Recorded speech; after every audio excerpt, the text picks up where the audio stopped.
పీల్చుకోలేవు. వచ్చాడు పెద్ద క్లాస్ట్రోఫోబిక్. పెళ్లికి ముందు అమ్మ నాన్న మాట వినాలి, పెళ్లి తర్వాత మొగుడు అమ్మ నాన్న మాట వినాలి, తర్వాత పిల్లల్ని కనాలి. ఆడపిల్ల పుడితే ఇంకా కంటూనే ఉండాలి. How does it matter? It just 9 months బచ్చే. మా డ్రీమ్స్ ని, మా ఇష్టాల్ని పూర్తిగా దొబ్బించుకోవాలి. ఇంకా bus, college, auto, gym, mall ఎక్కడికి వెళ్ళినా సొల్లు కచ్చుకుంటే చూసే కుక్కలే అసలు ఏం చూస్తారో కూడా అర్థం కాదు. ఇంకా కళ్ళతో చూడకుంటుంటారే, వాళ్ళు గుంపులో చేరి చేతులకు పని చెప్తారు. ఐటమ్, ఫిగర్, మాల్, గుంట, ఏంటి బొమ్మలమా? ఇవన్నీ మేం వింటాం. అటు ఇటు చూస్తావేంటి? నన్ను చూడు.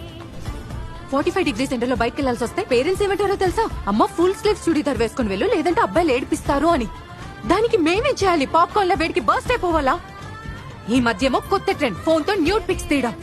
Public service announcement. Dear men, మా అమ్మాయిలకి మీ న్యూడ్ పిక్స్ చూసే ఇంట్రెస్ట్ అస్సలు లేదు. So zip it up. Social మీడియాలో ట్రోల్స్ చేస్తారు, స్లట్ అంటారు, మళ్ళీ అంటారు బ్లాక్ ఎందుకు చేసావు సిస్టర్? సో మిస్బిహేవ్ ఎవరు చేస్తారు?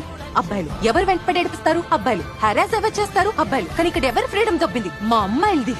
సో అబద్ధాలు అడ్డం మాకేం సరదా కాదు. అబద్ధాలు చెప్తాం ఇంట్లోంచి బయటకు వెళ్ళడానికి. దాన్ని ఎలా అర్థం చేసుకుంటారు? మా క్యారెక్టర్ లూజ్ అనా? ఉన్నది ఒకే జీవితం, నచ్చినట్టు బ్రతికే హక్కు మాకు ఉంది. ఒక ఆడ